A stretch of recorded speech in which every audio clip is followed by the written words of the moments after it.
Bismillahirrahmanirrahim. Assalamualaikum warahmatullahi wabarakatuh. Bismillah walhamdulillah.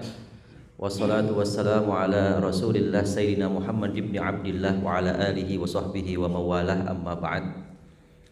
Para hadirin dan pemirsa kajian rutin Lajnah Dakwah Islam Nusantara Ladisnu yang kami muliakan, dan khususnya juga yang hadir di Sekretariat Ladisnu di daerah Pasar Baru. Alhamdulillah hadir bersama kita. Yang pertama adalah Ketua Umum Ladisnu, yaitu Al-Mukarram Bapak Dr. Andes Kiai Haji Agus Salim.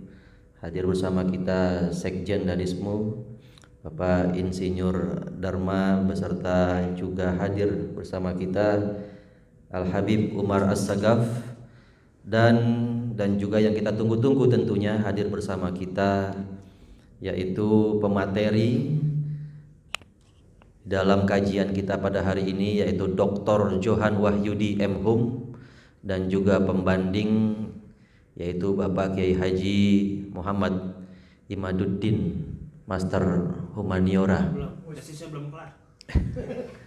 Calon. Hadir juga Gus Ulil, alhamdulillah, dan juga para peserta dan hadirin yang lain yang tidak bisa saya sebutkan satu persatu.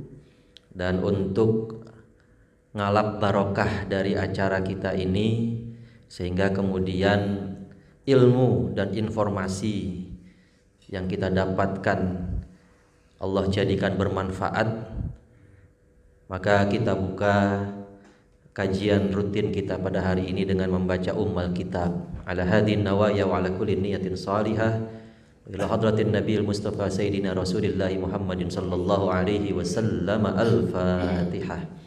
A'udzubillahi minasyaitonir rajim. Bismillahirrahmanirrahim. Alhamdulillahi rabbil alamin arrahmanir rahim maliki yaumiddin. Iyyaka na'budu wa iyyaka nasta'in ihdinas siratal mustaqim siratal ladzina an'amta 'alaihim ghairil maghdubi 'alaihim waladdallin. Amin. Sebelum kita masuk ke acara inti dari pemateri dan pembanding, kita dengarkan dulu kalimatut tarhib yang akan disampaikan oleh guru kita kepada Al-Mukarram Al-Habib Umar As-Sagaf. Falyatafaddal.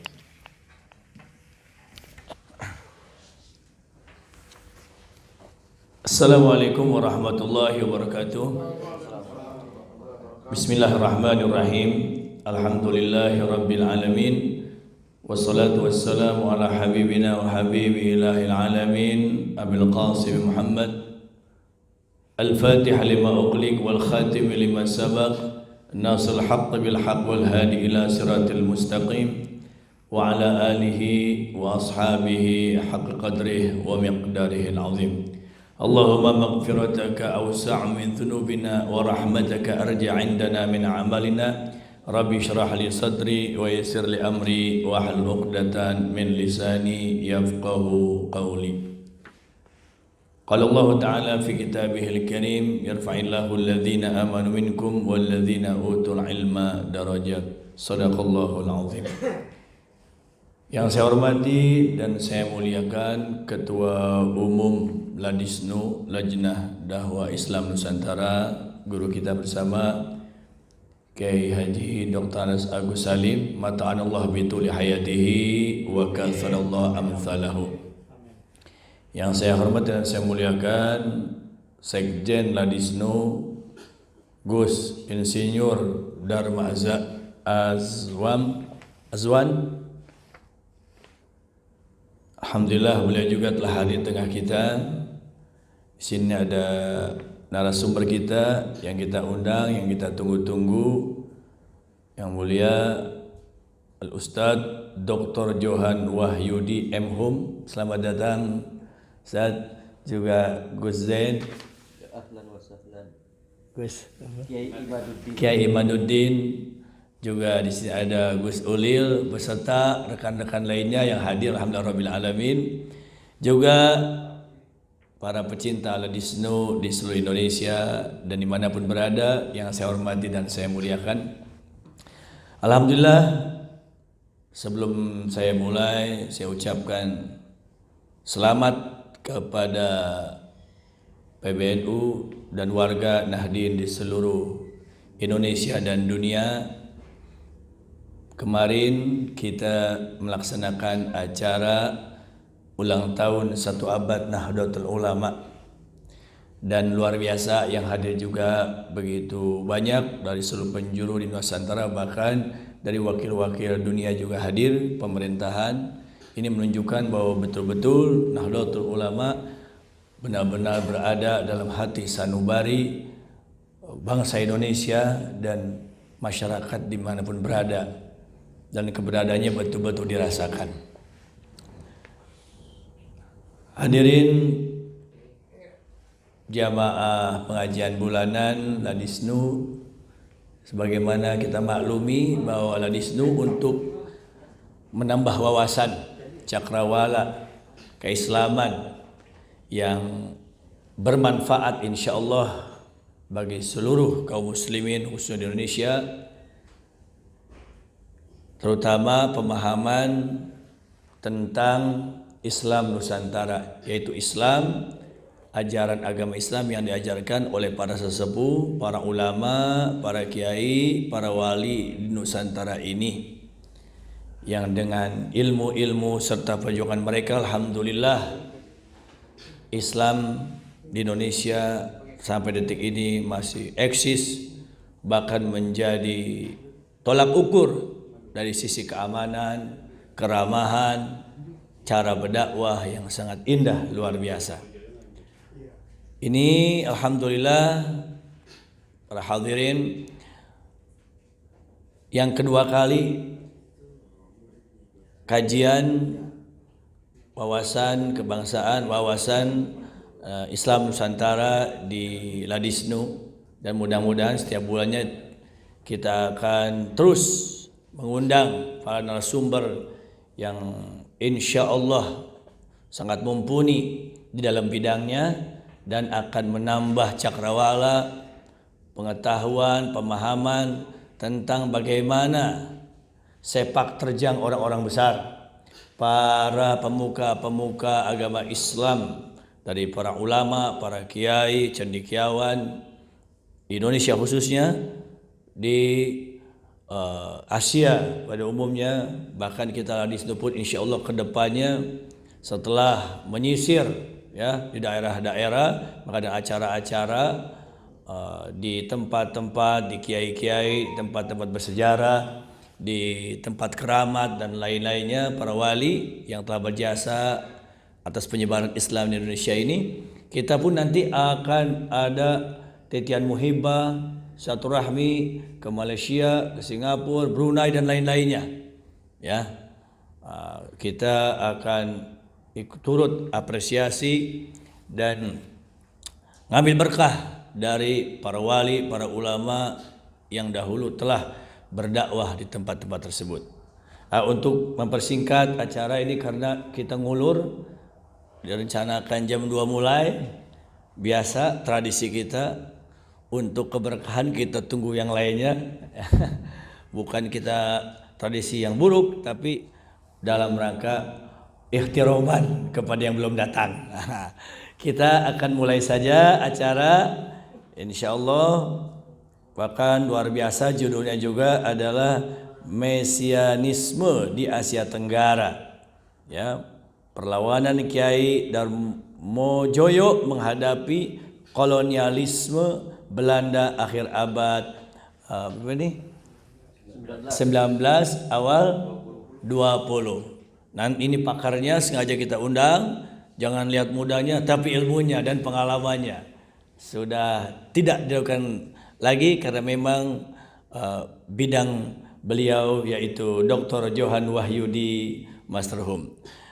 Untuk itu cukup saya atas nama mewakili daripada Ketua Umum Kiai Haji Agus Salim yang sudah juga ada di tengah-tengah kita, saya cukupkan. Mudah-mudahan acara ini Allah berkati dan Allah limpahkan berkah kepada kita, bertambah wawasan kita, kemudian bertambah ketakwaan kita dan bertambah pula cinta kita kepada Islam Nusantara atau kepada athar-athar para wali, para ulama yang telah diperjuangkan oleh mereka. Dari saya, wallahul muwaffiq ila aqwamit thariq. Wassalamualaikum warahmatullahi wabarakatuh. Demikian kalimat tarhib dari guru kita Al-Habib Umar As-Sagaf. Dan hadirin peserta kajian rutin yang dirahmati oleh Allah, tema kita hari ini adalah Mesianisme di Asia Tenggara, perlawanan Kiai Darmojoyo menghadapi kolonialisme Belanda akhir abad 19 sampai dengan awal abad 20. Itu. Apa sih Mesianisme? Mesianisme itu secara garis besar adalah kepercayaan tentang datangnya penyelamat, juru selamat gitu ya. Datangnya juru selamat, Imam Mahdi kalau di dalam Islam. Dan Mesianisme ini adalah doktrin khas dari Abrahamic religions, dari seluruh agama-agama Samawi seperti itu. Bahkan juga agama-agama non Samawi juga punya doktrin Mesianisme. Itu. Baik, di hadapan kita sudah hadir pakarnya nih. Kita panggil saja Dr. Johan atau Kiai Johan dan Kiai Imad. Nah, ini. Nanti Kiai Johan yang akan memaparkan secara mendalam dan Kiai Imad yang akan membanding gitu. Jadi S1 membandingi S3. Itu Baik, Kiai Johan, kami persilahkan waktu sepenuhnya untuk antum. Silakan. Terima kasih. Bismillahirrahmanirrahim. Assalamualaikum warahmatullahi wabarakatuh. Waalaikumsalam.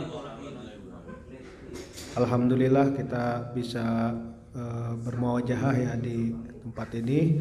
Tapi sebelumnya saya ingin mengucapkan terima kasih terlebih dahulu ya pada Pak Kiai Agus. Terima kasih. Kebetulan saya juga baru menginjakan kaki di sini. Sempat nyasar tadi meskipun nggak terlalu jauh. Nama badan, nama tangannya sekalian besok. Amin. Kaki doang tadi. Kaki doang. Kemudian terima kasih kepada Pak Sekjen Ladisnu, Pak Dharma.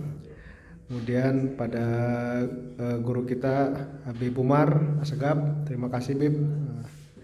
Dan pada Kiai Imad dan Kiai Zen, terima kasih. Dan para sahabat-sahabat Ladisnu sekalian, termasuk yang menyaksikan channel Ladisnu pada siang hari ini. Pertama, mungkin saya ingin minta maaf terlebih dahulu ya pada para hadirin karena ini forum kita mungkin lebih tepatnya diskusi ya, Pak Zen ya, Kiai Zen ya.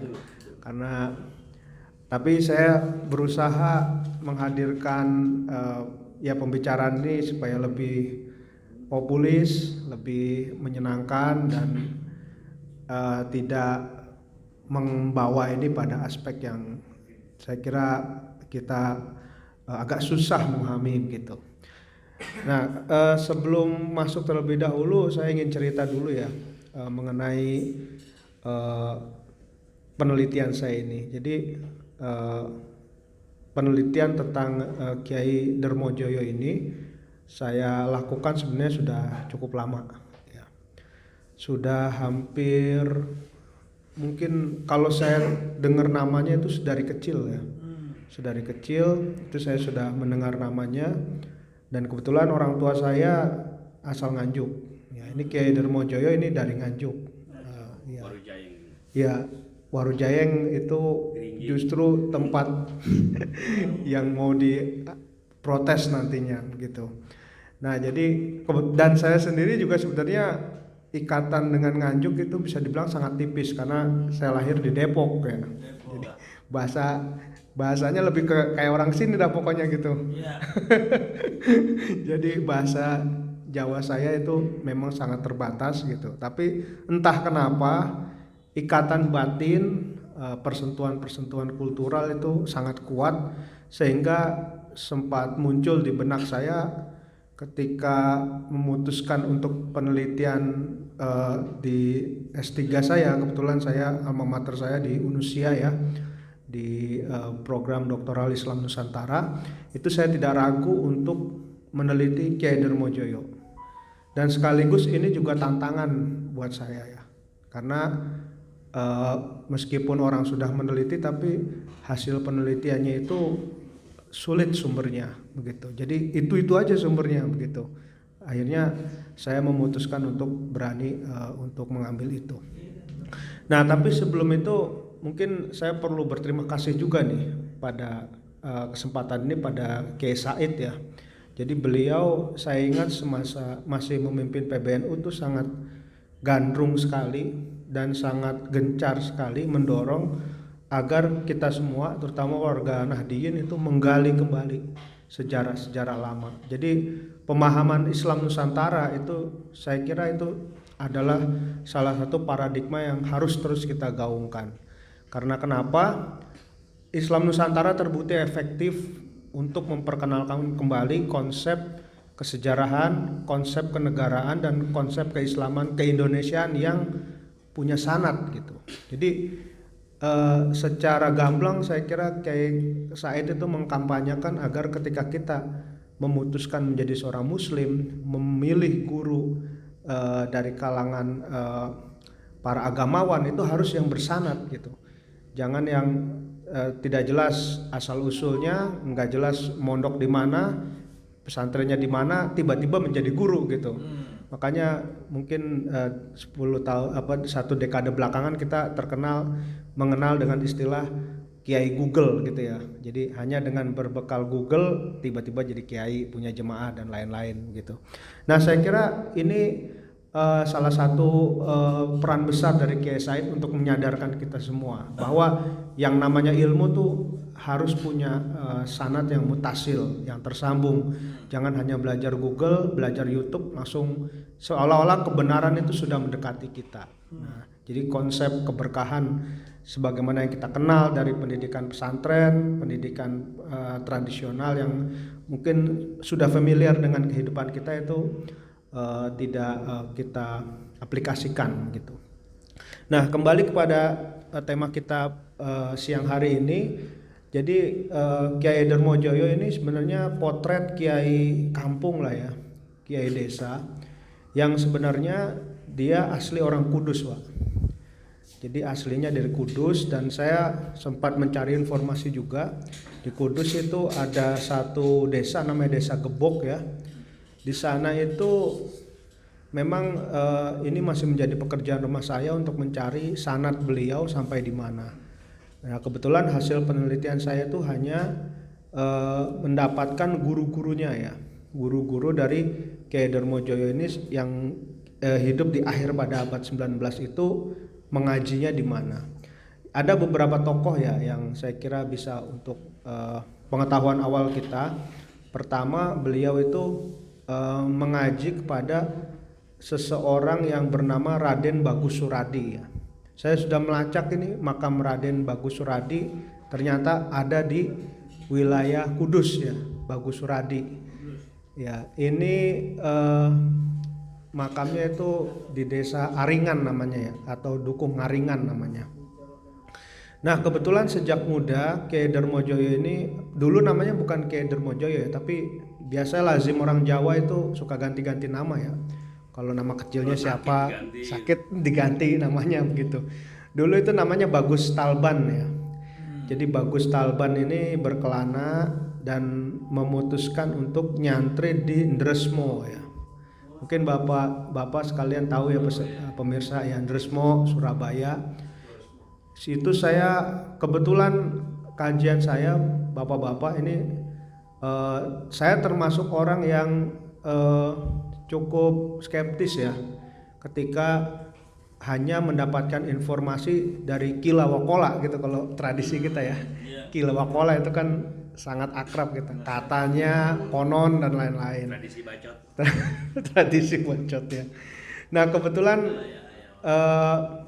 ini juga sedikit mungkin titipan dari Tuhan ya kepada saya. Jadi ketika saya mencari sumber itu saya berusaha untuk mencari sumber yang sezaman dengan itu. Nah, karena Kiai Darmojoyo ini hidup di era kolonial ya, masa Hindia Belanda, maka secara struktur ilmu kesejarahan sumber yang terdekat dengan masa hidupnya itu adalah sumber primer begitu. Dan saya berusaha untuk mencari sumber-sumber dari catatan-catatan kolonial. Nah, kebetulan di Jakarta ini ada nih bapak-bapak lembaganya itu di dekat pengadilan Jakarta Selatan itu. Ada gedung namanya ANRI ya, Arsip Nasional Republik Indonesia itu. Nah, itu salah satu koleksi unggulannya adalah catatan-catatan politik yang dicatat oleh pemerintah Hindia Belanda terkait tokoh-tokoh yang melakukan perlawanan. Nah, awalnya saya sangat skeptis ya, saya dapat nggak data-datanya gitu. Nah, ternyata ketika saya mencari lebih dalam ada juga. Jadi bahasa kasarnya kalau orang Belanda tuh kasus nyolong ayam saja, kalau itu menimbulkan kehebohan itu dicatat, dilaporkan kepada atasan bahwa di dukuh ataupun desa A itu terjadi kehebohan terkait nyolong ayam gitu. Jadi bisa kita bayangkan kalau nyolong ayam itu aja ada datanya, apalagi yang melakukan perlawanan dalam skala besar gitu. Belanda itu meskipun mereka ya dalam tanda kutip ya bukan seiman dengan kita ya, tapi untuk masalah manajerial, administratif tertib Pak. Itu catatan-catatan saya yakin sekali kalau kita punya ikhtiar ingin mengungkap tokoh-tokoh atau Kiai Habib masa silam yang kira-kira hidup di masa kolonial ada catatannya. Misalnya Habib Kuitang atau misalnya Habib Luar Batang, itu saya kira ada catatannya. Hanya memang kita ini bisa dibilang darurat literasi, Bapak-bapak. Jadi kita menggantungkan atau memasrahkan dalam tanda kutip ya wacana sejarah Islam itu seperti berhenti dengan sendirinya. Kita menunggu-nunggu siapa lagi nih yang mau nulis sejarah, siapa lagi yang mau mengungkap sejarah. Sayangnya jarang sekali yang mengekspos, mengkaji kajian-kajian kepesantrenan, sejarah pesantren, sejarah majelis taklim, sejarah desa, sejarah kiai dan lain-lain secara mendalam. Ya, dalam perspektif ini misalnya katakanlah jadikan judul tesis ya atau judul disertasi itu sedikit sekali. Bisa kita buktikan lah, misalnya kita anjang sana ke UI atau UGM itu sedikit sekali. Ya, karena memang ya, tapi justru orang Belanda itu sangat gigih sekali ngumpulin naskah, melakukan kajian-kajian manuskrip Kiai Soleh Darat gitu misalnya. Itu mereka yang justru punya greget. Nah, ini makanya kita bisa berharap banyak nih Ladisnu bisa menjadi gerbong ya. Gerbong untuk melakukan kajian sejarah, kajian turos ya. Kemudian kajian mengenai khazanah besar Islam Nusantara lainnya. Nah, kembali kepada kisah hidup Kiai Darmojoyo tadi, setelah dari Dersmo, ini saya mendapatkan catatan dari seorang mantan pejabat tinggi Surabaya nih Pak, namanya Leker Kerker. Nah, Leker Kerker ini menyebutkan Dersmo ini 7 pesantren terbesar di Jawa selain Tegalsari. Tebu Ireng belum masuk tuh, Bapak. Tebu Ireng, Lirboyo belum ada. Tegalsari, kemudian Dersmo, salah satunya ada lagi pesantren di Madiun itu. Nah, itu diantaranya ya, tapi yang 4 lagi ada. Tapi pesantren-pesantren besar sekarang seperti yang di Jombang atau di Kediri itu belum masuk. Ya memang periodenya berbeda ya, karena pesantren Kediri, Jombang ini kan besar itu ketika sudah memasuki tahun 1920-an gitu ya. Nah, kalau di masa-masa itu di akhir abad 19 itu memang belum terdengar begitu. Mungkin sudah ada pesantren tapi belum sebesar Tegalsari gitu. Nah, setelah dari Dersmo dari Surabaya, itu menurut Leker Kerker memang ini pesantren Dersmo nih termasuk sakti. Dan dalam catatan kolonial, kawasan pesantren Dersmo itu sering disebut sebagai tempat orang-orang jahat. Ini menurut catatan kolonial ya. Nah, kita sebagai bangsa pribumi Indonesia jangan langsung percaya. Karena biasa company kan pokoknya kepentingannya Singkat lah gitu. Yang penting kepentingannya yang abadi. Nah ini juga sekaligus sebagai catatan bagi para pemirsa atau bapak-bapak yang menekuni sejarah. Kadang-kadang memang semua informasi dari Belanda jangan kita telan bulat-bulat. Meskipun saya sudah mengatakan tadi dia adalah sumber primer, sumber penting, tapi harus kita olah dengan khazanah kelokalan kita.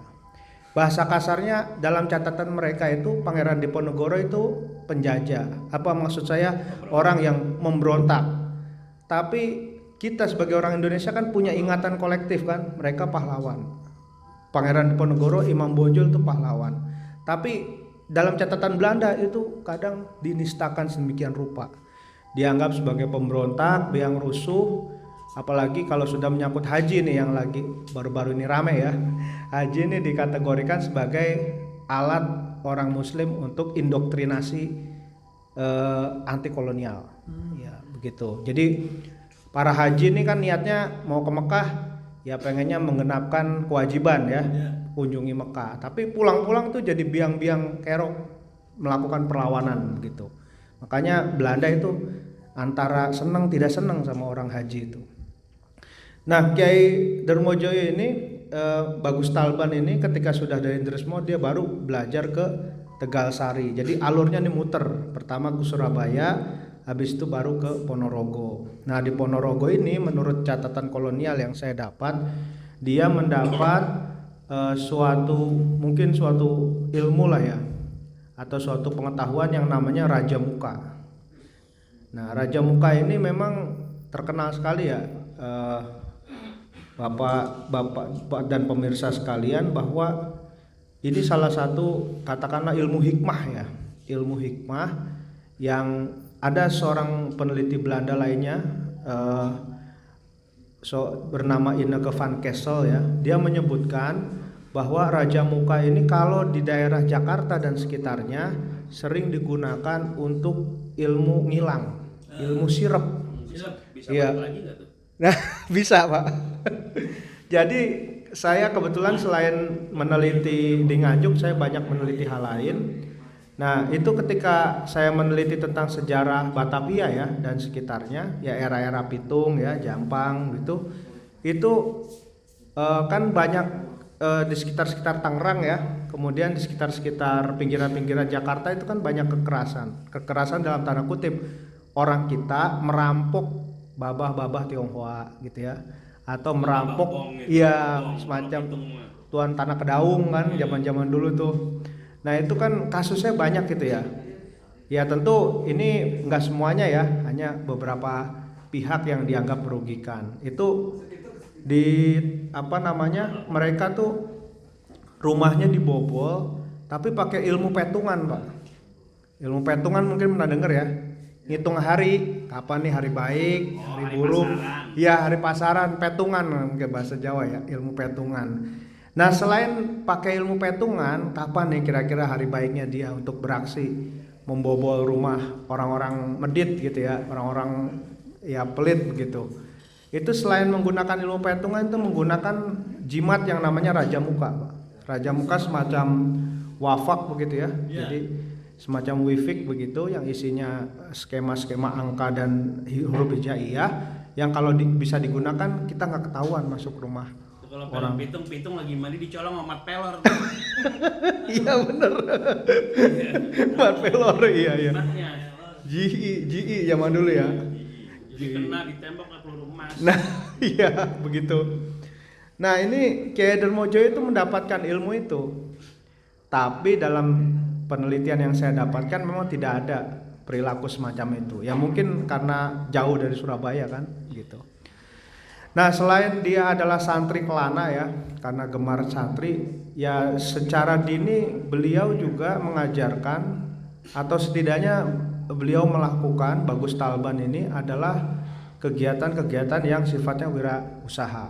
Jadi karena dia orang perantauan, zaman susah, nyari makan juga susah, maka dia pun memeniti karir sebagai ya mungkin bahasa kita makelar tanah lah ya, makelar tanah. Jadi di Jawa Timur juga ada istilah iya makelar tanah begitu. Nah, dari bisnis kecil-kecilan itulah dia bisa mendapatkan penghasilan untuk menghidupi keluarganya. Kalau orang Betawi dia jadi maklar tanah, Iya. dia kawin lagi tuh. Iya.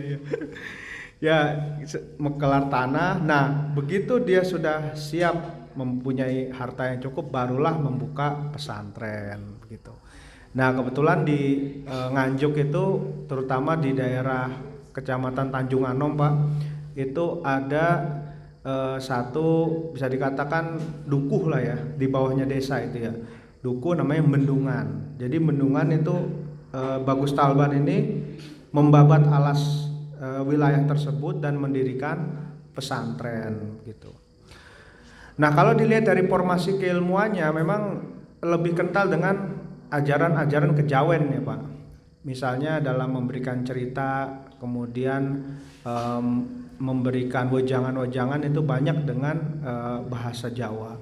Dan beliau juga menggunakan simbolisasi-simbolisasi dari pagelaran wayang. Dari data yang saya dapat dari keluarga itu beliau itu mempunyai satu kotak wayang, Pak. Jadi kalau di zaman dulu itu orang punya satu kotak wayang itu termasuk memang orang dari kelompok ekonomi menengah ke atas. Sekarang aja mungkin kita beli wayang aja mikir 2 kali karena satu wayang aja itu sudah sejutaan, itu yang standar Ki Mantep itu pasti sejutaan lebih itu. Nah, ini punya satu set gitu. Jadi di sini saya bisa mendapatkan pemahaman bahwa beliau itu termasuk orang yang ekonomi menengah ke atas. Kemudian beliau juga gemar mengoleksi kuda ya. Ya kita sama-sama tahu ya, kalau kuda itu termasuk barang tersier lah ya.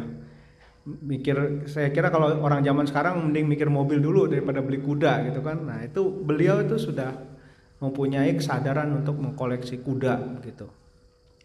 Nah, dari temuan-temuan inilah saya merekonstruksi bahwa memang Kiai Darmojoyo itu termasuk kelompok yang menengah ke atas karena punya pesantren, punya kuda, kemudian punya seperangkat wayang begitu. Dan saya juga menemukan informasi bahwa beliau juga punya dapur untuk membuat perkakas-perkakas. Misalnya seperti golok, terus celurit, cangkul, itu beliau punya alat masaknya sendiri itu yang melebur besi dan mencetaknya. Jadi dari sini pun kita bisa memahami bahwa beliau itu sangat concern terhadap bidang agraris. Dan saya sudah konfirmasi juga pada anak cucunya, ya sawahnya termasuk luas, mungkin sekitar hampir 10 hektar lebih lah Pak, itu sawahnya. Jadi memang kalau kiai-kiai zaman dulu ya Pak, itu nggak ada istilah sederhana itu, mengajarkan hidup sederhana itu nggak ada, harus kaya terlebih dahulu gitu. Karena memang ya saya kira contohnya banyak ya, bukan hanya Kiai Darmojoyo. Itu memang kiai-kiai dulu tuh sangat concern terhadap kehidupan agraris begitu. Nah, itu latar belakang hidup dari Kiai Darmojoyo, dan sekarang kita sampai pada pembicaraan kenapa beliau itu melawan pemerintah Belanda ya. Jadi tidak jauh dari Dukuh Bendungan itu ada wilayah namanya Warujayeng ya Pak. Mungkin Bapak atau pemirsa sekalian itu tahu daerah Warujayeng karena itu termasuk daerah ramai lah di Nganjuk itu. Nganjuk itu memang kalau sekarang kabupatennya kecil ya Pak. Mungkin lebih besar Jombang, Kediri atau Madiun begitu. Tapi memang ada beberapa titik yang ramai seperti Kertosono atau ya benar, apalagi kalau Jawa Barat Mutang. Nah, di Warujayeng itu berdiri pabrik gula ya. Saya kira lazim memang di Jawa ekonominya pada abad 19 itu ditopang oleh pabrik-pabrik gula. Di mana-mana ada pabrik gula. Kalau kita lewat tol ini saja, tol lintas Jawa aja itu banyak sekali pabrik gula. Bahkan di pinggir tol mana itu, di Tegal atau di Pekalongan ada pabrik gula disulap jadi kafe kan itu. Nah, itu menunjukkan memang ekonomi di Jawa pada abad 19 itu didominasi atau yang paling happening itu adalah pabrik gula.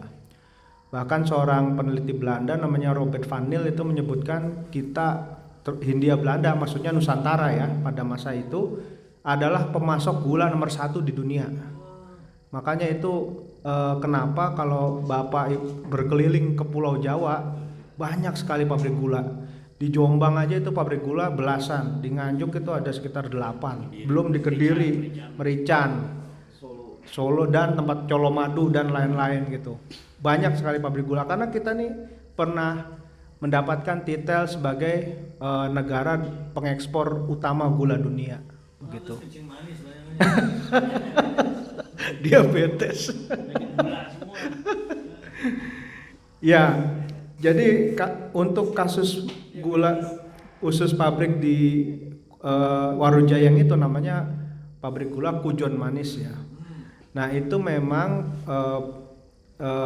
pekerjanya, buruhnya itu banyak diantaranya adalah santri Kiai Darmojoyo. Jadi ini saya tidak dapat nih cerita ini di catatan Belanda karena Belanda menghilangkan catatan ini.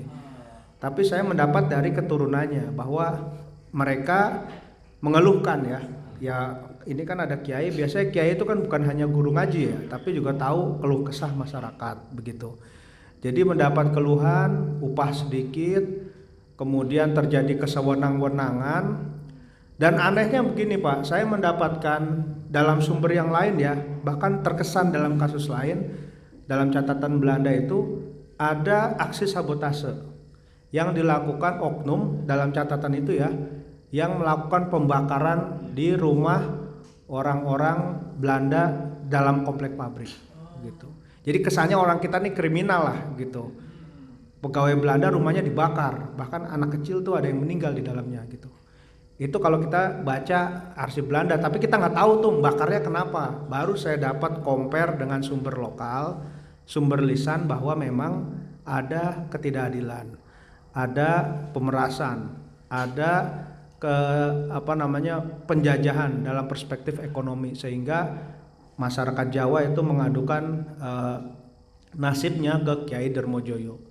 Ya karena Kiai Darmojoyo ini merasa sebagai seorang guru yang bertanggung jawab atas masyarakatnya, maka dia melakukan semacam keraman kalau kata orang Jawa ya. Keraman itu berontak begitu ya, melakukan pemberontakan. Nah itu pun juga masih dinilai secara atau diperhitungkan secara masak-masak. Karena ini akhirnya saya temukan juga nih, kalau dalam versi kolonial itu menyebut akar dari permasalahannya itu bukan itu ya. Akar dari permasalahannya itu karena kalah nyalon kepala desa. Ini kan lucu ya kayak zaman sekarang kan. Jadi kalah gagal nyalek. Itu ubin-ubinnya diambil gitu ya. Nah kalau dalam catatan kolonial gitu, ini kok gagal nyalon kepala desa malah berontak gitu, berontak pada yang ngasih sertifikatnya kan, yang ngasih kayak nggak ikhlas gitu. Iya begitu. Kalau dalam catatan Belanda kayak nggak ikhlas gitu. Iya. Pokoknya gue bikin geger lah gitu. Ini gue berantakin nih pokoknya nih gitu. Itu dalam catatan Belanda, bapak-bapak. Lagi-lagi kita jangan terkesima gitu ya. Karena memang Belanda nih luar biasa itu. Meskipun mereka sudah hijrah dari negeri kita ya, nggak menjajah, tapi secara mental, konseptual itu masih terasa hingga detik ini gitu. Bahkan misalnya kalau kita bicara kelas sejarawan ya sebagai profesi, itu pun kadang-kadang banyak juga yang masih memandang sinis, misalnya sejarah pesantren, sejarah kiai gitu. Ditunjukkan dengan kekurang minatan mereka untuk memilih tema-tema ini begitu. Nah, akumulasi dari perlawanan, akumulasi dari kesedihan masyarakat itulah yang kemudian mendorong Kiai Darmojoyo melakukan perlawanan begitu. Dan ini pun juga tidak bisa dikatakan sebagai perlawanan murni dalam artian menyerang langsung, itu tidak, tapi Belanda lah yang langsung datang ke kampung situ, ke bendungan, dan melakukan penangkapan aslinya gitu. Karena apa? Karena ada yang melapor Pak. Kebetulan tetangganya itu ada yang namanya Matroji. Nah Matroji ini kalau menurut sumber lokal itu juga punya pesantren peguruan, tapi kurang laku, santrinya dikit gitu. Nah kebetulan Kiai Darmojoyo santrinya banyak. Nah karena santrinya dikit inilah kemudian menimbulkan iri hati dan dia lapor ke kalau zaman dulu wedono ya Pak, kawedanan ya, wedana ya, wedono, iya camat. Dia laporan ini nih kiai ini mau berontak, ngumpulin masyarakat. Padahal belum tentu itu ngumpulin itu mau berontak. Rasa mau memberontak ada, tapi masih dipikir masak-masak gitu. Karena laporan itulah akhirnya polisi, Opas ya zaman dulu ya, Opas. Udah jadul banget itu Opas.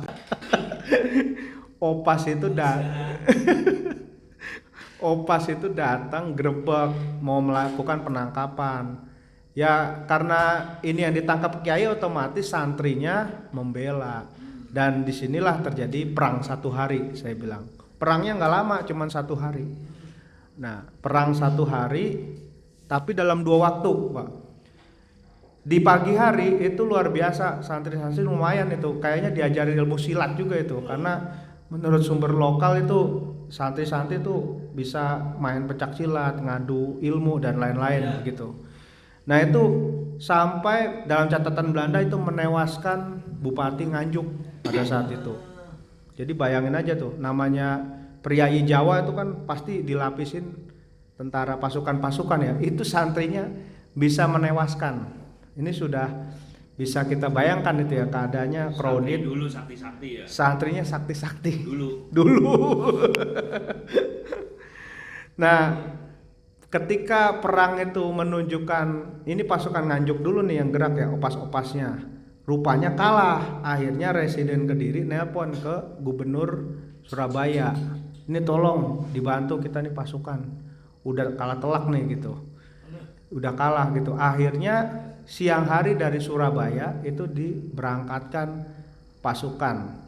Kalau menurut narasumber tuh hampir 300-an lah dari Surabaya naik kereta api gitu. Kan kalau naik kereta api kan ngelewatin Nganjuk Surabaya kan 1 jalur ya. Ya Kertosono. Itu turun di situ baru melakukan tembakan salpo. Itu yang menggelegar itu ya. Ya karena tembakannya sudah modern, pasukannya yang datang juga sudah sangat terlatih ya, istilahnya Kopassusnya lah ya. Kalau zaman dulu kalau dari Surabaya kan udah ibu kota itu ya. Akhirnya ya kocar kacir. Ya santri itu kendati sakti tapi kan organisasi militernya, taktik strategi perangnya ya karena skupnya juga kecil itu terbatas. Akhirnya di tengah itulah Kiai Darmojoyo ini kalah begitu. Jadi memang kekalahan ini meskipun diratapi begitu tapi menimbulkan suatu persepsi begitu ya bahwa perang Darmojoyo ini menurut saat itu gubernur jenderalnya ini namanya Van Hertz ya Pak. Jadi Van Hertz itu menjadi gubernur jenderal, dia diangkat menjadi gubernur jenderal setelah memenangkan perang Aceh. Perang Aceh itu dari tahun 1873 sampai sekitar 1910. Nah, itu karena dia kiprahnya memadamkan perang Aceh itu dia diangkat jadi gubernur jenderal gitu. Membawahi seluruh daerah koloni di Hindia Belanda. Kapiten Jonker itu. Nah, Kapiten Jonker lebih Marunda. Itu zaman VOC ya. Diutus Belanda orang Ambon terus dijadikan perwira di kerajaan Belanda disuruh nyerang Aceh. Nah itu betul salah satunya ya. Makamnya di Marunda ada tuh. Pejongkeran ya. Di apa namanya? Marunda ya. Marunda situ. Betul. Kapiten Jonker. Iya orang Ambon. Iya. Nah setelah itu dia menyebutkan nih Van Hertz-nya ini perang Kiai Darmojoyo meskipun skalanya kecil ya hanya di Nganjuk tapi tingkat kegigihannya menyamai perang Aceh. Padahal di waktu yang bersamaan banyak perang-perang yang terjadi di Jambi perang, di Aceh masih perang. Jangan lupa di Bali ada perang Puputan ya. Kemudian di tempat lain masih ada perang dan lain-lain begitu. Nah, dari sinilah ternyata saya terbuka bahwa kiai-kiai kita ini luar biasa di masa silam. Ya, dan rupanya dalam temuan saya menemukan ternyata kalau saya lihat dalam catatan Belanda yang namanya Kolonel Verslag ya. Kolonel Verslag tuh catatan laporan tahunan itu memang ada gerakan rahasia yang dilakukan oleh para guru sufi, guru tarekat, kiai, santri mulai dari Solo, Yogyakarta sampai ke daerah Sekarang dulu namanya Ngerowo ya Pak, tapi sekarang kita lebih mengenal Tulungagung ya, daerah Tulungagung. Itu para guru-guru sufi, guru tarekat tuh melakukan perlawanan skala kecil, tapi sering gitu. Jadi seperti mata rantai gitu, di mana-mana tuh ada perlawanan gitu. Nah di sini sebenarnya ini membuka penelitian baru kita nih, kalau ada yang tertarik meneliti tentang kiai lokal atau perlawanan kiai-kiai masa lalu ya, bahwa ternyata mereka itu mempraktekkan apa yang sudah diwariskan oleh Pangeran Diponegoro. Kalau kita baca bukunya Gus Milal ya, Zainul Milal Bezawi, itu kan jejaring Pangeran Diponegoro, itu kan banyak pesantren yang terlibat. Tapi sayangnya memang kita masih kekurangan data. Nah, dalam pencarian data ini saya sudah mendapatkan tuh sumber primernya. Artinya secara kesejarahan tidak terbantahkan lah nasnya gitu ya, atau sumber aslinya, bahwa memang ada gerakan-gerakan guru-guru tarekat di sepanjang Jawa Timur. Dan Bapak perlu tahu ya, peristiwa sejarah ini tidak terekam dalam penulisan sejarah kita. Jadi anak-anak kita sekolah nggak pernah tahu kiai-kiai kita itu berjuang. Karena kenapa? Kurikulumnya nggak dimasukin. Yang berjuang lagi-lagi ya Budi Utomo lagi kan, Indi Separtis dan lain-lain. Jadi kalangan-kalangan ningrat saja yang berjuang. Sedangkan kiai habaib seperti tidak ada peran dalam panggung sejarah. Nah ini sebenarnya ada saat Bukit Ladis tuh kita bisa buat rekomendasi nih pada Menteri Nadiem itu.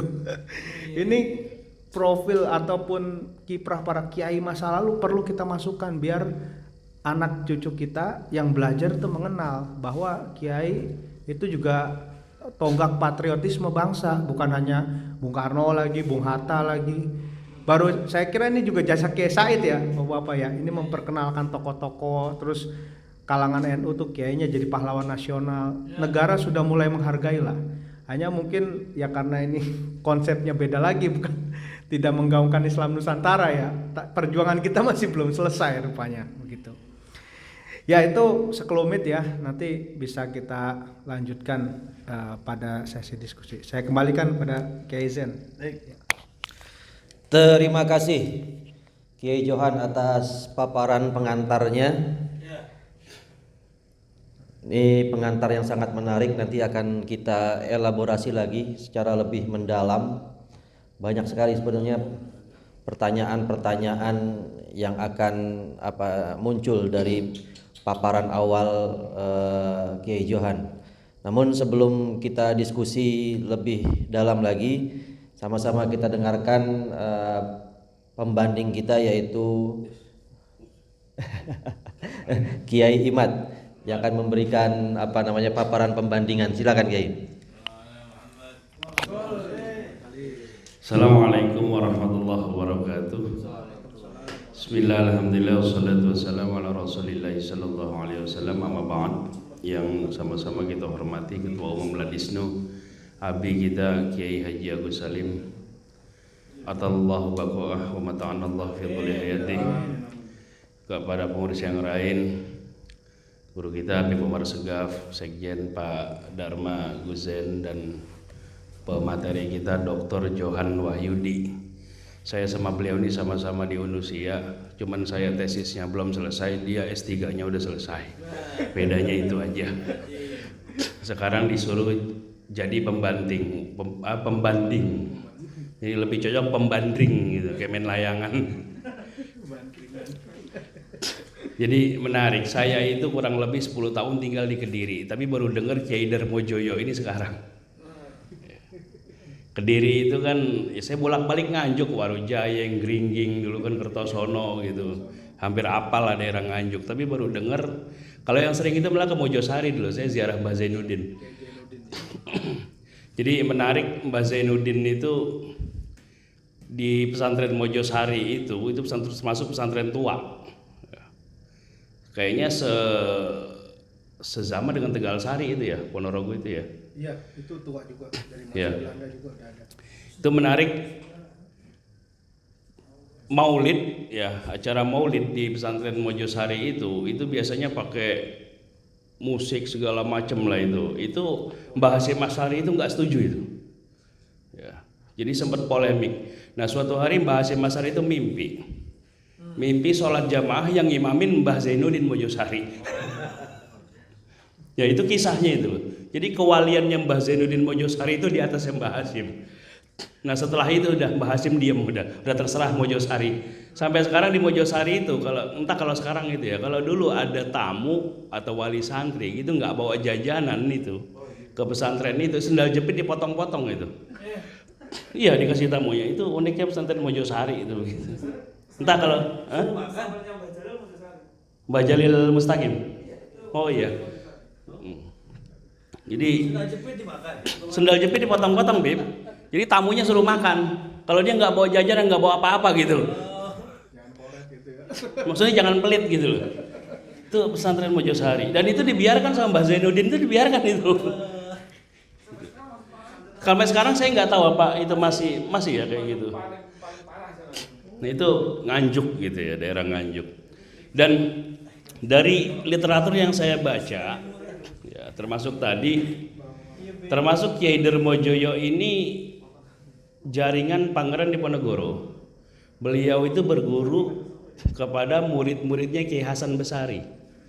Kiai Hasan Besari ini salah satu pengikutnya atau muridnya lah Pangeran Diponegoro. Saya ada riwayat dari Gus Maksum dulu, Lirboyo. Keturunannya Kiai Hasan Besari itu nggak mempan disantet.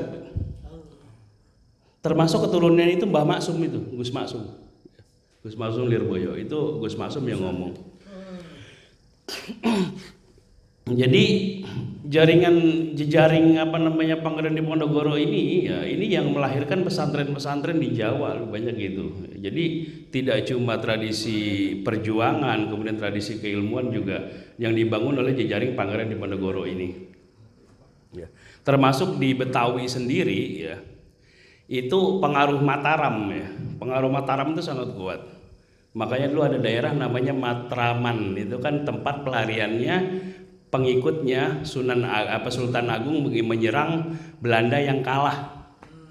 Akhirnya mereka lari ke daerah Matraman situ ya, tempatnya Gus Jamal itu.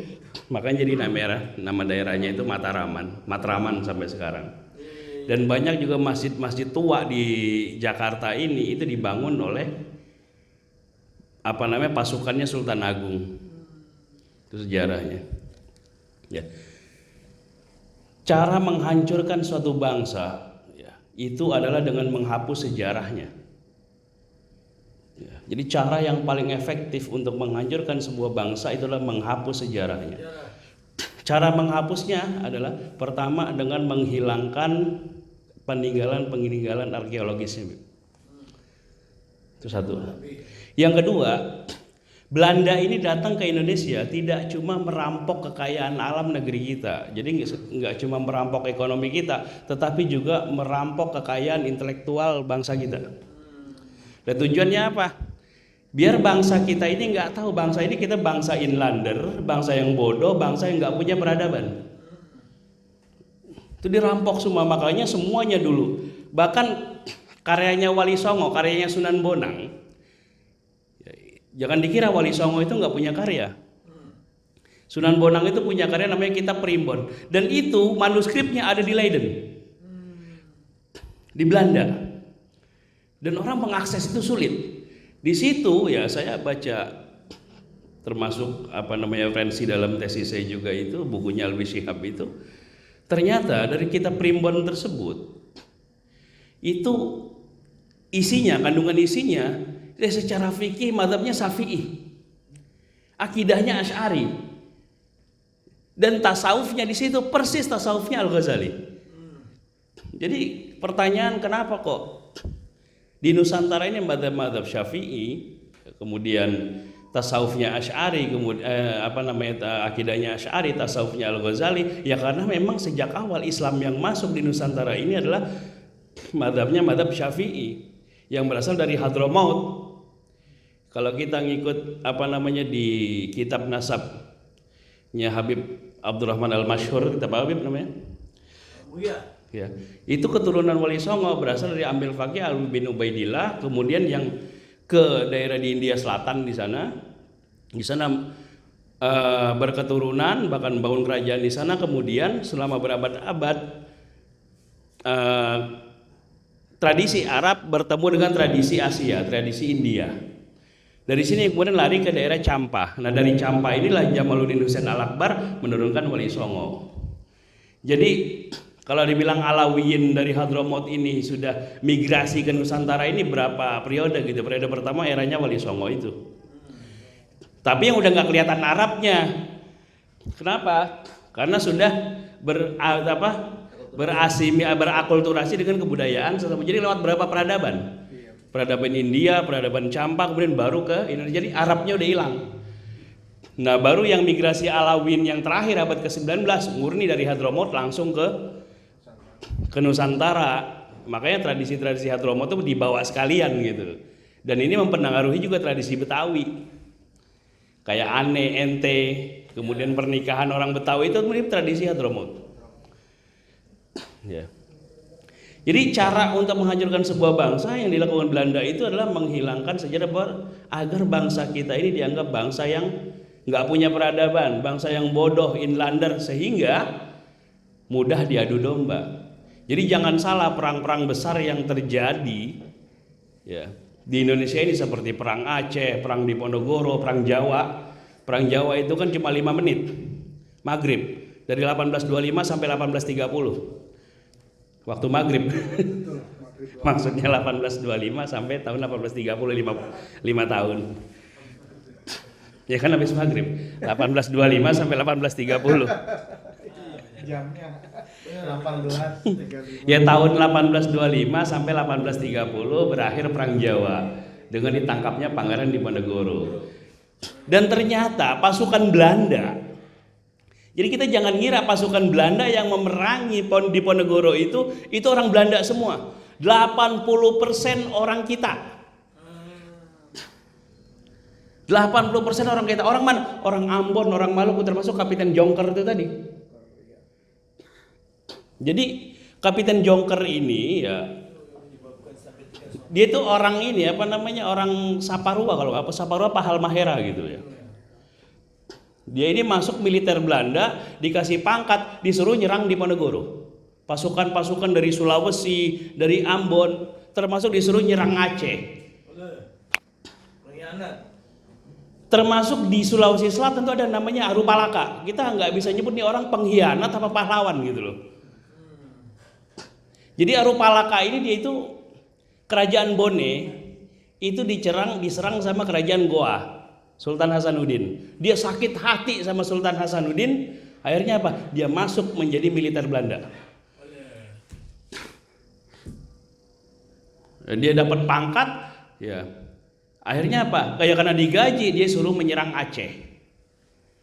Kemudian setelah itu disuruh menyerang Sultan Hasanuddin dan dia dikasih kedudukannya kembali. Ya. Jadi kenapa kita 350 tahun dijajah sama Belanda ini? Karena ya satu, karena peradaban kita semua sudah dirampok. Yang kedua, banyaknya pengkhianat. Iya. Jadi banyak juga karya-karya yang lain. Nah, termasuk, dan saya tidak yakin ya. Jadi pasukan Belanda yang menyerang Kiai Darmojoyo tadi semua bule semua enggak. Itu orang-orang kita sendiri yang disuruh perang sesama bangsa kita. Jadi kalau istilah satu namanya hubud dunia. Iya. Dikasih jabatan, dikasih duit, disuruh perang dengan bangsa sendiri. Sampai sekarang itu masih terjadi kayak gitu. Itu mental bangsa kita tuh kayak gitu tuh. Jadi nggak percaya dengan kekuatan bangsa kita sendiri. Dan caranya Wahabi untuk menghancurkan NU sama dengan caranya Belanda. Apa? Menghilangkan sejarahnya, memutuskan hubungan kita dengan leluhurnya. Mengatakan apa? Tabaruk haram, tawasul haram, tawasul bid'ah. Arkeologi di Mekah Madinah dihancurin. Lama-lama generasi selanjutnya orang mungkin akan mengatakan bahwa Muhammad itu nggak ada. Kenapa? Lo peninggalannya nggak ada. Seandainya nggak ada makam Wali Songo di Indonesia, di Jawa, mungkin orang meragukan adanya Wali Songo. Lah orang ini kan tokoh ini ada karena apa? Ya ada makamnya, ada peninggalannya.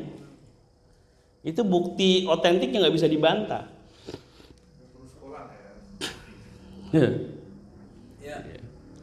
Nah itu. Jadi kita dijajah, kita ya Ahlus Sunnah wal Jamaah itu cara-cara Yahudi untuk menghancurkan Islam ya lewatnya begitu. Ya tawasul itu kan kita menghubungkan kita dengan para leluhur kita masa lalu, dengan para aulia, dengan para anbiya, sehingga kita masih punya hubungan secara spiritual kepada mereka. Jangan lupa bangsa Cina itu sekarang menguasai ekonomi dunia. Dulu Cina itu waktu Perang Dunia Kedua, wah habis-habisan sama Jepang, dibantai habis sama Jepang. Tetapi ya,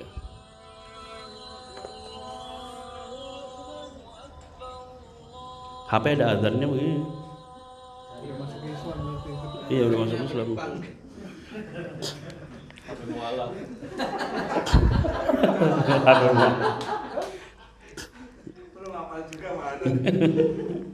Jadi bangsa Cina menjadi bangsa yang besar. Mereka itu bangsa besar loh. Peradabannya 2000 tahun. Dari sejak 2000 tahun sebelum Masehi itu, zamannya Konghucu. Ada yang bilang Konghucu itu nabi. Masa bangsa sebesar Cina nggak ada nabinya? Kan nggak mungkin gitu kan. Salah satu ajaran Konghucu itu adalah menghormati leluhur. Bahwa dalam ajaran Konghucu itu bahwa leluhur yang dulu itu masih mengawasi orang-orang keturunannya yang sekarang. Makanya kalau orang Cina, makanya ada 3 ajaran Konghucu tribakti gitu. Pertama, bakti kepada leluhur, kepada orang tua. Ya. Makanya kalau kita birrul waliden kalah sama orang Cina. Betul, birrul waliden itu. Kalah kita sama orang Cina. Betul-betul menghormati orang tuanya. Yang kedua, bakti kepada bangsanya. Dosa yang paling besar itu adalah berkhianat terhadap bangsa sendiri. Makanya Barat itu susah untuk menjajah Cina, itu susah. Dan yang ketiga, bakti kepada pemimpin. Mereka patuh kepada kaisar itu betul-betul, bakal kaisar itu dianggap dewa loh. Dari semua dinasti ya, dari mulai dinasti yang pertama yang menjadi dinasti Han sampai terakhir dinasti Qing yang runtuh itu kan. Jadi kejayaan itu zaman dinasti Ming itu. Itu Laksamana Cheng Ho kan zaman dinasti Ming itu. Yang menjelajah lautan itu Cina. Makanya Ridwan Saidi almarhum, dia dalam studinya tentang sejarah Betawi, dia nggak pakai sumber dari Belanda, sumber dari Cina. Termasuk dulu pelabuhan Nusa Kalapa, Sunda Kelapa itu, ya, bahwa itu membuktikan bahwa itu adalah bandar besar, dia pakai sumber Cina. Dia nggak mau pakai sumber Belanda, gitu. Lah, karena mereka menghormati leluhurnya. Bangsa Cina adalah bangsa yang besar, banyak melahirkan orang-orang hebat, dan mereka selalu jaga sampai sekarang. Itu bangsa Cina itu. Jadi padahal itu kan mitos. Yang namanya leluhur masih mengawasi itu kan, ya kalau orang sana nggak masuk akal. Jadi kejayaan bangsa Cina terus dihidupkan kembali oleh bangsa Cina sehingga mereka menjadi bangsa yang besar. Yang nggak beda juga bangsa Jepang itu, mereka punya tradisi Bushido. Bushido itu kesetiaan kepada kaisar. Jadi kalau kalah lebih baik mati, lebih baik bunuh diri daripada harus kalah. Makanya Amerika susah bener lawan Jepang gitu. Ya. Itu kekuatan sebuah bangsa, dan kita orang NU punya tradisi ya, kalau kita mau kapitalisasi tradisi itu, kita akan menjadi bangsa yang besar. Kita punya tradisi tawasul, kita punya tradisi tabaruk yang menghubungkan kita dengan orang-orang di masa lalu. Yang secara spiritual kita masih berhubungan dengan orang-orang di masa lalu dan menjadi spirit untuk kita menjadi bangsa yang besar, bangsa yang maju. Dan Ki Darmojoyo ini salah satu spirit kita untuk menjadi bangsa yang besar. Bagaimana doktrin Ratu Adil, ya. Jadi abad ke-18 di Jawa itu termasuk Panggadan Diponegoro juga menggunakan doktrin Ratu Adil. Itu sebenarnya ramalan Joyoboyo. Jadi kata Joyoboyo itu nanti akan muncul Ratu Adil, orang yang menyelamatkan. Dan setiap bangsa punya konsepsinya sendiri tentang Ratu Adil ini, dan kalau kita ya punya konsep Al-Mahdi. Tapi bedanya kita, bahkan Al-Mahdi ini jadi spirit orang Syiah buat maju, Bib. Iya betul. Jadi kalau konsep Al-Mahdi di Cina, di Syiah, itu kan Imam Hasan Al-Askari yang disembunyikan.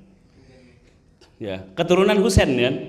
Kalau Syiah, Anaknya Hasan Askari. anaknya Hasan Askari, imam ke-12 Syiah. Dan nanti akan lahir di akhir zaman. Nah, sebagai imam perantara sambil menunggu Imam Mahdi yang lahir itu, ada dikenal namanya wilayatul faqih, sistem kenegaraan Iran sekarang.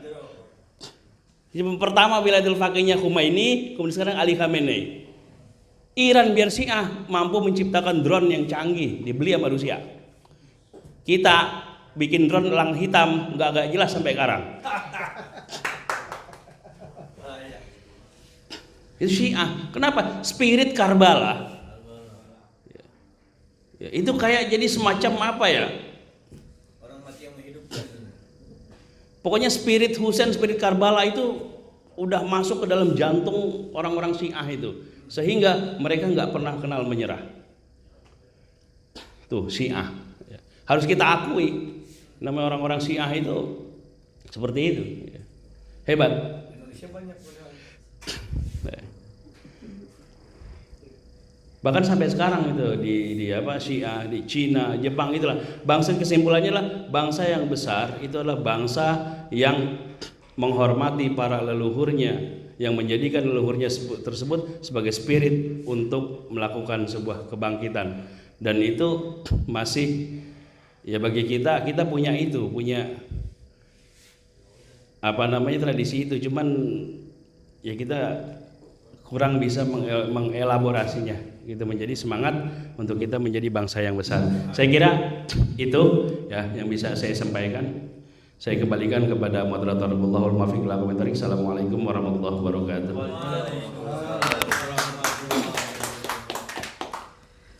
Ini menarik sekali. Ini diskusi rasa kampanye. Menggebu-gebu. Ajib. Terima kasih Kiai Imad atas paparan bandingannya. Ada beberapa poin yang sangat menarik yang disampaikan baik oleh Kiai Johan maupun Kiai Imad ya. Dari Kiai Johan kita dapatkan fakta-fakta sejarah bahwa yang pertama Kiai Darmojoyo ini kemudian mendirikan pesantren. Berarti kan ya memang ulama, begitu ya, ulama. Kemudian hal lain adalah Kiai Darmojoyo ini juga memiliki kecenderungan tasawuf gitu ya, bahkan pelaku salik murid gitu ya dari dunia tasawuf gitu. Ini kan sebenarnya kan aspek yang sangat spiritual, aspek yang sangat ukhrawi gitu ya.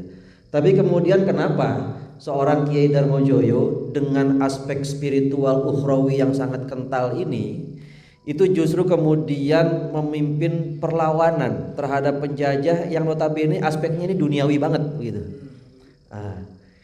Ini ketemunya di mana nih? Aspek ukhrawi dengan aspek duniawi ini ketemunya di mana? Dan banyak sekali kita dapatkan bahwa ya mudahnya seperti kisah-kisah Wali Songo itu semuanya Wali Songo itu ya yang namanya wali gitu ya. Semua Wali Songo itu adalah para pesuluk spiritual gitu kan.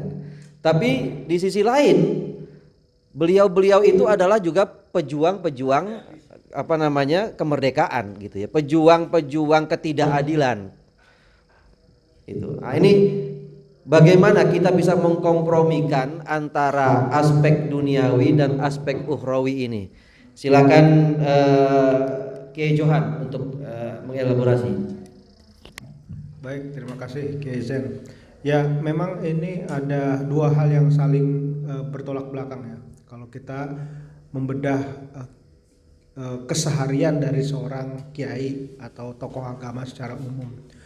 Sebagaimana kita ketahui yang namanya guru ngaji, mungkin kalau di masa sekarang ya, pasti ketika bersosialisasi dengan masyarakat dalam skala luas itu lebih sering membicarakan tentang keilmuan Islam ya, aneka dimensi keilmuan Islam ya, seperti ya menggunakan Al-Quran, hadis gitu ya, kemudian senantiasa mengingatkan jamaahnya untuk meningkatkan takwa, meninggalkan maksiat dan lain-lain gitu. Nah memang kalau kita kembali ke masa silam ya, terutama di abad ke-19 itu tentu peran ataupun keseharian dari seorang kiai itu mempunyai perbedaan yang signifikan begitu. Misalnya kalau di masa silam tadi saya sudah ceritakan sekelumit ya, yang namanya kiai pesantren itu bukan hanya kiai dan pesantrennya, tapi juga sawah, sapi, kuda, wayang. Artinya apa? Secara ekonomi mereka sudah merdeka. Meskipun ini bukan konsep umum ya, ada juga kiai-kiai yang gemar pada lelaku-lelaku spiritual gitu dan lain sebagainya. Tapi kalau dalam terminologi Kiai Darmojoyo, dia memang sudah balancing ya aspek duniawi dan ukhrawi. Dia bisa menggelar pengajian sekaligus memberi makan santrinya gitu. Saya ingat ini kisah Mbak Dola Salam ya dulu ya. Itu beras itu nggak habis-habis itu, ngasih makan siapa yang ngaji mau ribu-ribuan itu nggak habis-habis tuh beras gitu ya. Artinya begitulah potret Kiai Darmojoyo. Jadi setelah memberikan pengajian, makan sama-sama, makan bareng, udahlah nggak usah mikirin besok-besok makan gitu. Nah terkait dengan dimensi atau titik temu antara ukhrawi dan duniawinya di mana, disinilah saya kira memang kalau kita lihat ketemunya justru di kesehariannya ya. Kesehariannya itu memang sosok kiai itu bukan hanya mengedepankan aspek penyajian materi keagamaan dalam perspektif guru dan murid gitu ya, tapi juga dengan tindak tanduk yang sifatnya itu akhlaki gitu ya. Jadi memang konsep ini akan sangat jomplang ya kalau kita maknai di masa sekarang gitu, karena yang namanya kiai Jawa masa silam itu seperti tidak ada beda gitu ya dengan para muridnya dari segi berpakaian, kemudian berkeseharian. Tentu ada perbedaan perspektif yang sangat mendasar. Misalnya kalau kiai-kiai di Jawa zaman dulu ya biasa kadang ya buka baju gitu ya, ngaso gitu. Tapi kadang-kadang kalau zaman sekarang kita lihat kayak gitu kan nanti ifah begitu ya, menjaga harga diri, ini jatuh juga masa sambil ngangon kambing begitu kan, nggak mungkin kalau kiai zaman sekarang gitu. Tapi kalau di masa silam ya itu termasuk biasa gitu. Sekarang ngangon bini. Iya benar. Kalau di masa silam itu biasa gitu. Jadi masyarakat itu sudah ditanamkan aspek kesederhanaan dalam menjalani kehidupan. Sederhana bukan berarti miskin ini ya. Ini tolong digarisbawahi, sederhana bukan berarti miskin, tapi lebih pada ekspresi kehidupan gitu. Nah, terkait dengan persentuhan dengan duniawinya, saya kira kalau dalam konteks ini adalah mampu menjembatani keseharian yang sudah merupakan laku spiritual itu dengan kemauan untuk melakukan perlawanan. Jadi memang tarekat duniawinya dalam tanda kutip ya, itu yang melakukan perlawanan. Karena kalau si kiai ini Kiai Darmojoyo hanya berdiam ngurus santri gitu ya, tanpa melakukan suatu tindakan nyata untuk merubah tatanan sosial, itu saya kira dia akan merasa sangat merugi gitu. Karena kita perlu melihat juga ya, banyak tokoh-tokoh seperti Kiai Darmojoyo di daerah lain. Di Sidoarjo misalnya, itu ada nama Kiai Kasan Mukmin. Kurang lebih sama Kiai Darmojoyo, dia punya paham ratu adil, melakukan perlawanan. Dan saya melakukan olah pencarian data, ini ada skema ya sederhana itu. Ini adalah koneksi-koneksi dari Kiai Darmojoyo. Jadi meskipun dia sudah buka pesantren di Nganjuk, di Berbek, dia tetap menjalin komunikasi dengan beberapa daerah. Misalnya saja di Kudus itu ada Kiai Umar. Nah ini saya sudah deteksi Kiai Umar ada juga di Kudus yang hidup sekitar abad 19 sampai sekarang haulnya itu masih diadakan. Namanya Kiai Umar siapa ya? Belakangnya nama kampungnya gitu ya. Tapi saya lupa nih. Tapi namanya Kiai Umar itu kalau di data. Saya sudah mencocokkan data. Ada Kiai Marwah gitu. Itu kalau dalam data Belanda itu disebutnya Kiai Marwah. Nah kemudian di daerah Ngerowo ini Tulungagung ya, itu ada Raden Jayeng Kusumo, itu keluarganya yang beleh orang Belanda di sana. Jadi orang Tulungagung suruh melakukan kerjasama membangun jembatan ya. Mungkin kalau Bapak pernah ke Tulungagung itu kan ada jembatan tempat itu tuh pesugihan itu ya, Ngujang itu ya, ketek Ngujang itu apa, monyet Ngujang yang mau pesugihan ke situ biasanya. Nah itu ada proyek zaman Belanda membangun jembatan itu, jembatan Ngujang, tapi itu kerjanya kerja paksa. Nah karena mengetahui itu kerja paksa, ini Jayeng Kusumo itu datang ke situ langsung menyembelih pimpronya gitu. Jadi ini juga nih apa istilahnya barbar juga katakanlah begitu. Nah tapi Kiai Darmojo yang membangun jaringan komunikasi dengan kerabatnya. Terus ada juga ini salah satu eksponen lah ya, salah satu katakanlah ini teman gitu, teman perjuangan dari Kiai Kasan Mukmin Sidoarjo. Ini juga yang namanya Joyodiningrat itu juga melakukan komunikasi dengan Kiai Darmojoyo. Kemudian ada Bupati Pasuruan ya, Wedono Kertosono itu masih kerabatnya Broto Diningrat itu. Jadi Broto Diningrat ini salah satu pejabat Ningrat Jawa yang usianya nggak lama dalam menjabat, hanya 1 hari. Jadi 1 hari itu dia diangkat, 1 hari itu dia diturunkan juga, ini namanya Broto Diningrat. Karena itu dia terlalu antipati terhadap kepentingan orang-orang Belanda gitu. Kemudian dengan Bupati Nganjuk, tapi Bupati Nganjuk sebelum yang dibunuh ya gitu. Jadi di sini saya menemukan koneksi atau klik dari Kiai Darmojoyo dengan para pejuang-pejuang lainnya, dan ini menegaskan bahwa sebenarnya di Jawa Timur atau Jawa secara umum itu ada jejaring. Sayangnya kita belum mengungkap ini jejaringnya seperti apa. Di Kudus sudah ada. Nanti kalau kita mungkin mengkaji kisahnya Kiai Kasan Mukmin ini, saya kira barangkali hampir sama dengan Kiai Darmojoyo karena terhubung dengan koneksi-koneksi kiai lainnya begitu. Nah jadi pertemuan antara kehidupan ukhrawi dan duniawinya saya kira adalah ketika seorang kiai itu mampu menerjemahkan apa yang dia baca, apa yang dia kaji, dan apa yang diajarkan dengan tindakan nyatanya secara pribadi begitu ya. Artinya bukan dia menggerakkan massa dianya di belakang, enggak, langsung turun ke jalan mengorganisasikan massa untuk melakukan perlawanan begitu. Nah kemudian tadi saya sempat tertinggal ya, paham Ratu Adil ini seperti apa. Ini saya perlu menceritakan dulu. Jadi ada distorsi bapak-bapak sekalian. Ada pengerusakan yang sudah dilakukan orang Belanda terhadap paham Ratu Adil. Dan sayangnya ini juga diulang oleh penulis-penulis sejarah di masa-masa berikutnya, di mana paham Ratu Adil tuh hanya dimaknai orang itu kalau mau dapat ilham kan mungkin kita sama-sama tahu ya, kita duduk di suatu tempat-tempat keramat gitu ya, kita dapat ilham atau wangsit. Nah orang Belanda itu memahami Ratu Adil tuh hanya seperti itu, kita nyepi dapat nomor itu kurang lebih seperti itu ya. Jadi kayak Pangeran Diponegoro itu dianggapnya wah ini olah kebatinan, bertapa di Gua Siluman, dapat ilham, ketemu Sunan Kalijaga, Ratu Kidul melanggengkan perlawanan.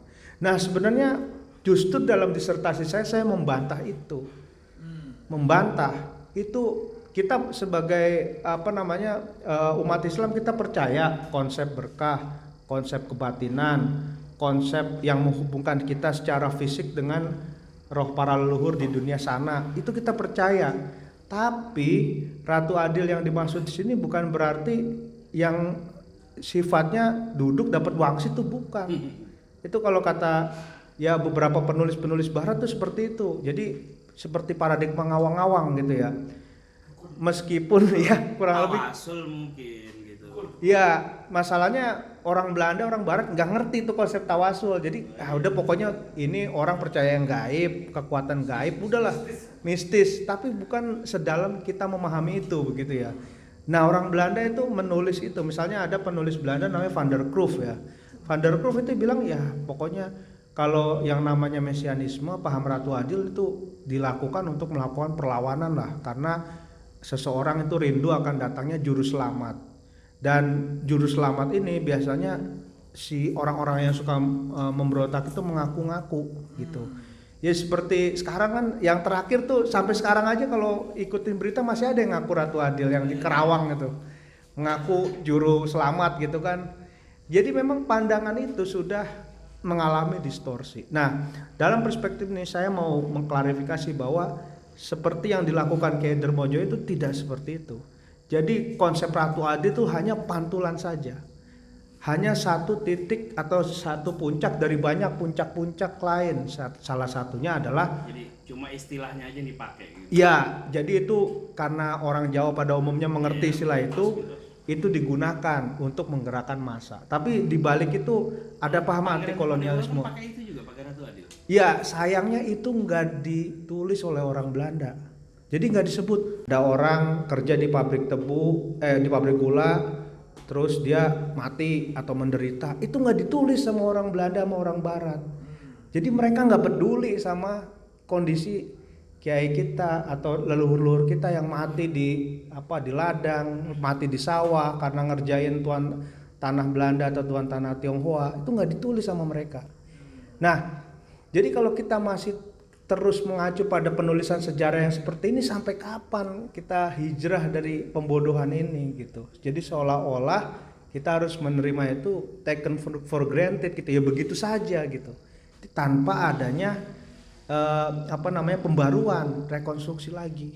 Makanya di sini saya menegaskan yang dimaksud mesianisme itu hanya satu puncak dari puncak-puncak yang banyak yang lebih besar seperti keresahan, penjajahan, anti kolonial. Itu tuh nggak bakal ditengok sama penulis-penulis Barat. Mereka hanya melihat ya pokoknya berontak karena mau jadi Ratu Adil gitu. Sama lah seperti capres tahun lalu naik kuda kan biar kelihatan kayak enggak. Ini udah pinggir jurang nih. Karena memang Dan bawa Pangeran Diponegoro juga kemarin. Iya, pakai ditegesin. Lanjut. jadi memang orang Jawa butuh itu karena nggak mungkin kiai kan menjabarkan sedemikian rupa kan. Kiai itu kan bicara dengan bahasa simbol. Ya karena kesulitan itu, kemudian paradigma yang sudah sedemikian sengkarut dijajah sedemikian rupa, makanya Kiai Darmojoyo memantulkannya dengan Ratu Adil. Kita harus bergerak nih. Ya karena kebetulan dia itu kiai, dia yang memimpin gitu. Tapi dia bukan Ratu Adil. Iya, jadi Ratu Adilnya dia itu bukan ngaku-ngaku ya, ini berbeda gitu. Ngaku-ngaku. Yang mengatakan Ratu Adil itu Kiai siapa? Darmojoyo atau orang lain? Orang lain. Orang lain.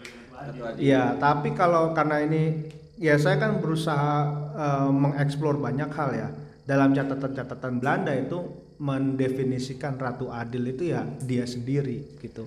Padahal yang mendefinisikan itu kan penulis-penulis Belanda gitu. Karena memang paham yang paling mudah untuk disistematisasikan di tataran Jawa ini ketika seseorang itu melawan, salah satunya adalah paham Ratu Adil gitu.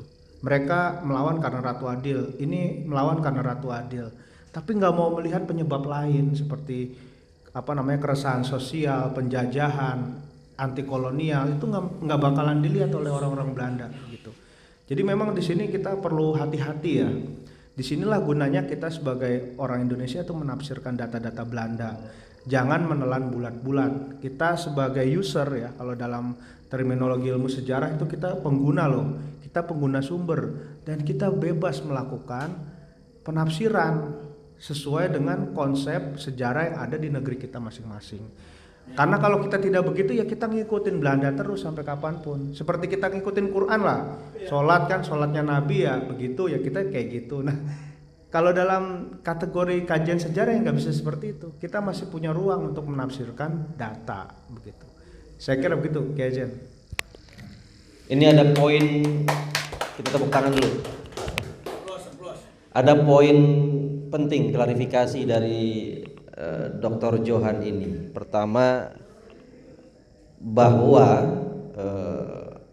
Ratu Adil versi Belanda atau versi kolonial itu adalah gerakan massa atau gerakan seorang tokoh gitu ya untuk merebut kekuasaan. Maka kemudian definisinya adalah sebuah pemberontakan, kan begitu. Sebuah aksi itu.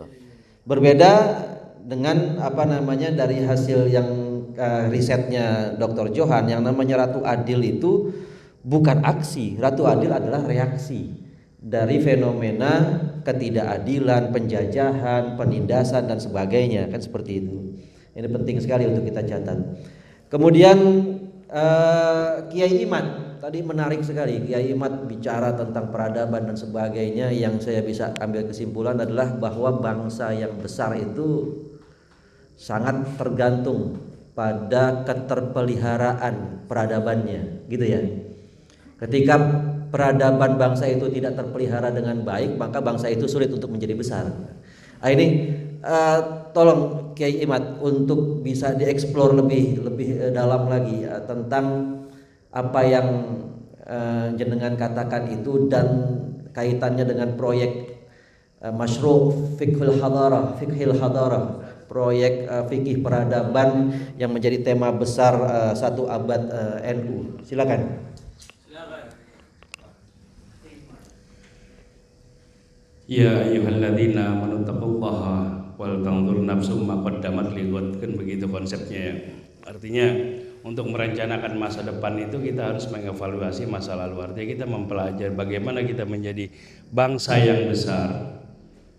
Ke depan kita harus menengok sejarah bangsa kita sendiri. Tapi sayangnya saya katakan tadi, yang namanya Belanda ini itu merampok bukan cuma kekayaan alam kita, tapi kekayaan intelektual, kekayaan peradaban kita juga dirampok. Semua dibawa ke Belanda. Artinya kemudian kita nggak bisa menelusuri jejak-jejak kebesaran bangsa kita di situ. Orang kalau punya gampang, ya saya punya kakek, wah engkong gua dulu hebat. Dia selalu membanggakan keturunannya, orang-orang besar. Nah, ketika generasi kita ini sejarah kita sudah dimanipulasi oleh Belanda, ya akhirnya kita ya dianggap sebagai bangsa inlander, nggak punya peradaban. Beda seperti bangsa Turki, bangsa Cina, bangsa Jepang dan yang lain sebagainya. Mereka punya sejarah yang gilang gemilang di masa lalu. Nah, itu jadi semangat untuk membangkitkan kembali. Nah, Erdogan itu kan dia punya ambisi untuk menghidupkan lagi Turki Utsmani. Begitu juga Iran, ya, menghidupkan lagi kerajaan Persia. Rusia juga begitu, semuanya.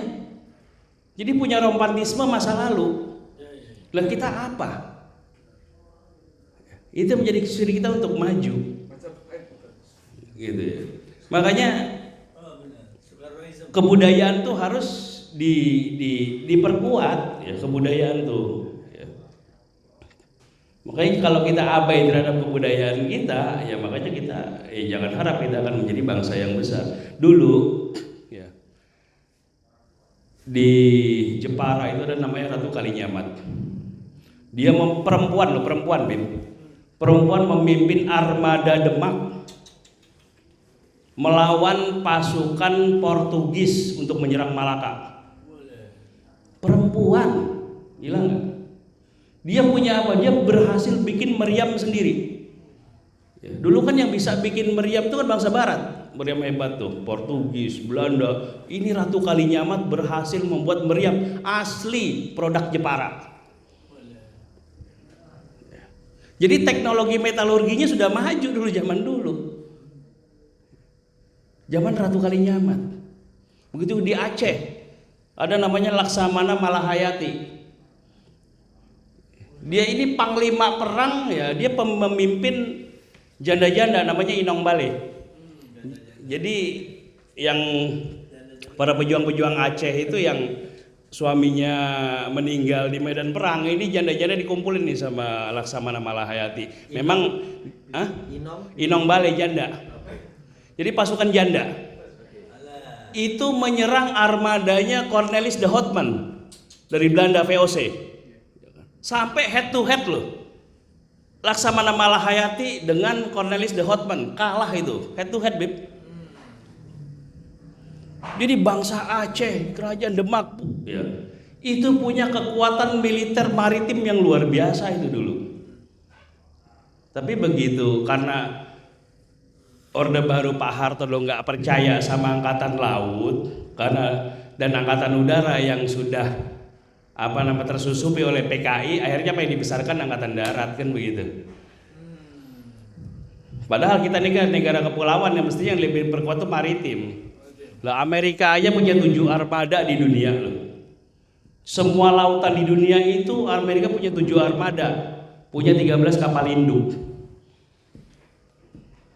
Lah kita baru membangun kedaulatan maritim kita ini pas era Gus Dur. Ya, dimulai dengan membentuk Kementerian Kelautan. Gitu ya. Jadi kita ini bangsa yang besar gitu. Ya. Jadi jangan jadi bangsa inferior lah. Kita kalau ngelihat bule kayaknya waduh kayak udah kita ini kayak inferior banget gitu. Ada bule gitu. Padahal sama aja gembel-gembel juga gitu. Ya. Makanya saya ingat film Warkop itu dulu kan. Ya. Ya banyaklah sindiran terhadap orang-orang bule gitu kan. Ya. Kayak dia di bar gitu kan, dia nggak mau minuman lokal, sama Dono itu digunting majalah, wah ini baru nih. Ya gitu ya. Jadi kita jangan memandang bangsa lain itu bangsa yang lebih superior daripada kita, tidak. Bahwa bangsa kita adalah bangsa yang besar. Kita Majapahit itu Nusantara itu kan istilahnya dari Nuswantoro, itu wilayah yang dahulu dikuasai oleh Majapahit. Jadi ke wilayah Indonesia sekarang sampai ke Mindanao sama-sama ke Filipina semua itu wilayah kekuasaan Majapahit. Dan itulah spirit kita untuk menjadi bangsa yang besar. Saya kira itu, Uzen ya. Baik. Ini kalau kita lanjutkan udah jam 4, bagaimana nih?